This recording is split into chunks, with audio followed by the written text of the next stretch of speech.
আসসালামু আলাইকুম বন্ধুরা, সুহা কুকিং চ্যানেলে সকলকে স্বাগত জানিয়ে আবার একটা ভিডিও নিয়ে চলে আসলাম। আজকে আমি তৈরি করলাম পাকা কলার মালপোয়া। পাকা কলার মালপোয়াটা না অসম্ভব সুন্দর হয়। খুব পেকে গেলে কলা ফেলে না দিয়ে এইভাবে একবার বানিয়ে দেখুন, খেতে কিন্তু দারুণ সুন্দর হয় আর বানানোও কিন্তু খুবই সহজ। ভিডিওটি ভালো লাগলে like, comment, share and subscribe করতে ভুলবেন না। যারা ইউটিউব চ্যানেল থেকে দেখছেন তারা সুহা কুকিং চ্যানেলটাকে সাবস্ক্রাইব করে দিয়ে আমার পাশেই থাকবেন। যারা ফেসবুক থেকে দেখছেন তারা গ্রাম্য রান্নাঘর চ্যানেলটাকে ফলো করে দেবেন। দেখুন বন্ধুরা, আপনারা দেখেই বুঝতে পারছেন কতটা সুন্দর হয়েছে। দেখুন, রেসিপিটা তৈরি করার জন্য আমার পুরো ভিডিওটা দেখার অনুরোধ রইল। ভিডিওটা দেখুন, দিয়ে রেসিপিটা বাড়িতে বানিয়ে ফেলুন। যে পাকা কলা খেতে চায় না, পাকা কলা দিয়ে এই রেসিপিটা তাকে বানিয়ে দিন, সে বারবার খেতে চাইবে। একবার খেলে না বন্ধুরা, এই রেসিপিটা মুখে লেগে থাকবে। দেখুন বন্ধুরা, কতটা সুন্দর হয়েছে। দেখুন, ফুলে কতটা সুন্দর হয়েছে। দেখুন, একবারে চুপসে গেছে।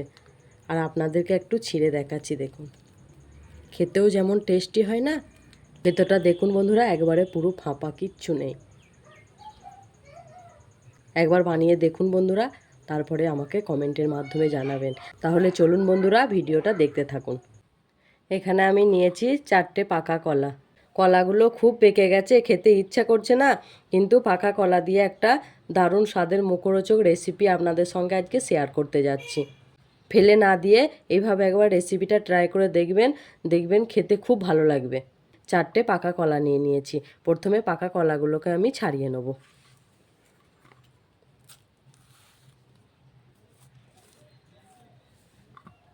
খোলাগুলো দেখে মনে হচ্ছে খাওয়া যাবে না, কিন্তু ভিতরটা খুবই সুন্দর। আর এই রেসিপিটা করতে কলাটা একটু খুব ভালোভাবেই পাকা নিতে হবে, তাহলে রেসিপিটা খেতে খুব ভালো লাগবে। আপনারা চাইলে আরও বেশি কলা নিতে পারেন, কিন্তু আমার ঘরে এই 4টেই ছিল, তাই আমি আপনাদের সঙ্গে এই 4টে কলা দিয়েই রেসিপিটা শেয়ার করে দেখাবো। তাহলে চলুন ভিডিওটা দেখতে থাকুন। আমি কলাগুলোকে ছাড়িয়ে নিয়েছি, ছাঁকনি আর একটা জায়গা নিয়ে নিয়েছি।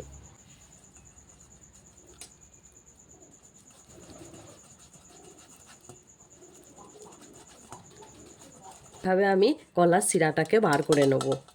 আপনারা হাতে মেখেও এটাকে করতে পারবেন। আমি এটা করছি কারণ এই কলার যে চোচ ভাবগুলো থাকবে সেটা এই জালের মধ্যে থেকে যাবে, সেই জন্য আমি শিরাটাকে ভালো করে ছেঁকে নিচ্ছি। আপনারা চাইলে মিক্সিতে পেস্টও করতে পারেন। আমি সব কলাগুলোকে এইভাবে আমি শিরাটা ছেঁকে নিই, তারপরে আবার আসছি।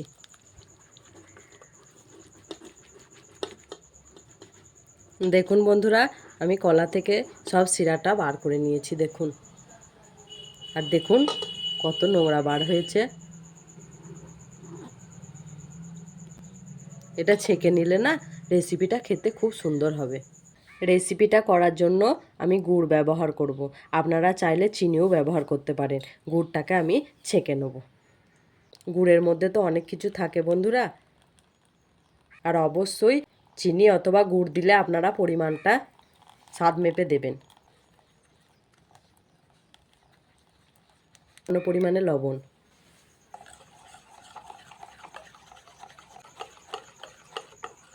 মাপটা ঠিক করে নেবেন বন্ধুরা। 4টে কলার জন্য আমি হাফ বাটি সুজি দিয়েছি।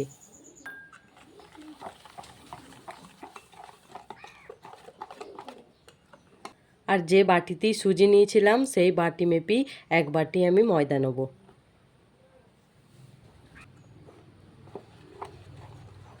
সব ময়দাটা কিন্তু আমি একেবারে দিইনি, অল্প অল্প করে দিয়ে মাখিয়ে নেব।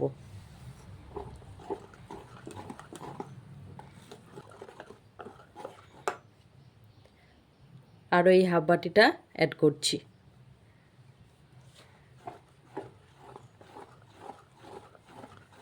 পরিমাণটা ঠিক রাখবেন বন্ধুরা, তাহলে দেখবেন রেসিপিটাও ঠিক হবে।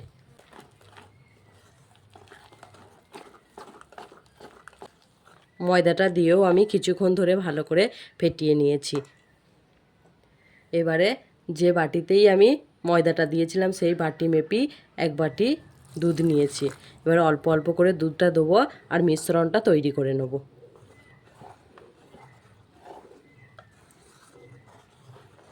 আর মিশ্রণটা আপনারা কিভাবে করবেন সেটাও আপনাদেরকে দেখিয়ে দিচ্ছি আমি।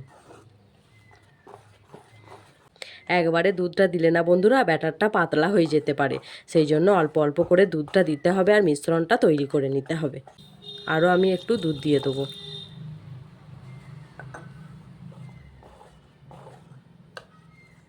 আর মালপোয়ার ব্যাটার খুব পাতলা হলে হবে না বন্ধুরা। আরও একটু দুধ আছে, সেটাও আমি দিয়ে দেবো। এক বাটি দুধটা আমি 3 বারে অ্যাড করলাম।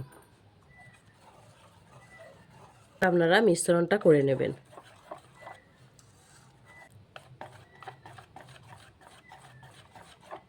দেখুন খুব পাতলাও হয়নি, খুব ঘনও হয়নি। আমি একটা জায়গা চাপা দিয়ে 20 মিনিট এটাকে রেস্টে রেখে দেবো। 20 মিনিট পরে ফিরে এলাম। দেখুন আমার ব্যাটারটা কতটা সুন্দর হয়েছে দেখুন, আর সুজিটা একবারে ফেঁপে গিয়েছে। এখানে আমি ব্যবহার করব অল্প পরিমাণে বেকিং সোডা, আর দেবো অল্প পরিমাণে মৌরি। মৌরির ফ্লেভারটা না মুখে ঠেকলে খুব ভালো লাগে খেতে, তাই দিলাম। আপনারা চাইলে এলাচ ব্যবহার করতে পারেন এখানে। দেখুন এইভাবে ব্যাটারটা তৈরি করে নেবেন, একেবারে পারফেক্ট হয়েছে দেখুন। দেখুন আমি তেলটা আগে থেকে গরম করতে বসিয়ে দিয়েছি। এই সময় গ্যাসের ফ্লেমটা হাই রাখতে হবে, মিডিয়াম করা যাবে না। এবারে আমি হাতার সাহায্যে অল্প অল্প ব্যাটার নিয়ে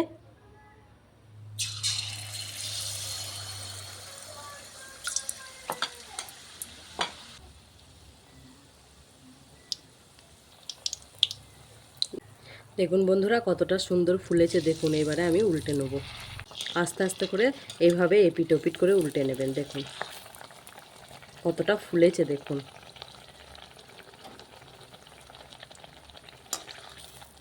অল্প অল্প করে ব্যাটার দেবেন আর ভেজে নেবেন এইভাবে। আমি তুলে নেব দেখুন।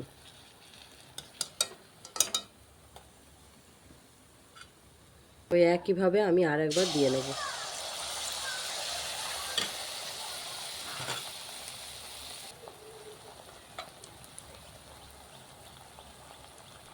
আর আমি অপর পিঠটা উল্টে নেব দেখুন।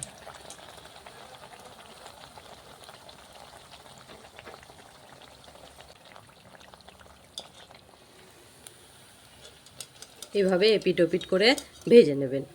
আর আপনারা যদি চান একটু বড় বড় দেবো তাহলে একটু বেশি ব্যাটারটা দেবেন, আর যদি চান একটু ছোট করব তাহলে এই অল্প ব্যাটার দেবেন।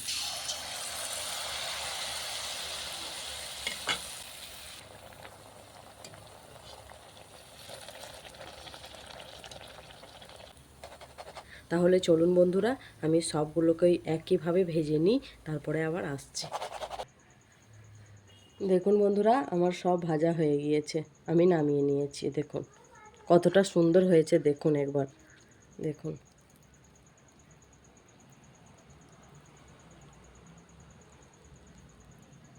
এইভাবে একবার রেসিপিটা বানিয়ে দেখবেন। আপনাদের সামনেই আমি একটু ট্রাই করে দেখছি বন্ধুরা।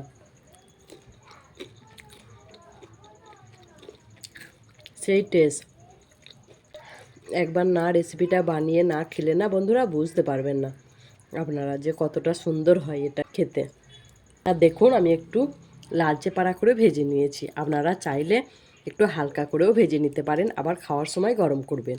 একদিন বানিয়ে দেখবেন, দিয়ে আমাকে কমেন্টের মাধ্যমে জানাবেন। তাহলে চলুন আসছি আবার অন্য একটা ভিডিও নিয়ে।